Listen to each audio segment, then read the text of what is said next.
Reaksi Desta ketemu Ari Wibowo, sadar sama-sama cerai. Desta kembali beraktivitas menjadi host dalam acara Tonight Show, Selasa, tanggal 20 Juni tahun 2023.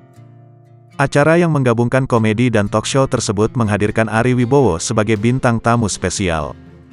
Kedua lelaki yang baru saja bercerai dengan istrinya saling tersenyum saat berjabat tangan. "Bisa gak kita jangan satu frame dulu?" ujar Desta sambil berjabat tangan dengan Ari Wibowo. Mendengar celotehan tersebut Ari tertawa dan memberikan doa untuk Desta yang baru saja bercerai dengan Natasha Rizky.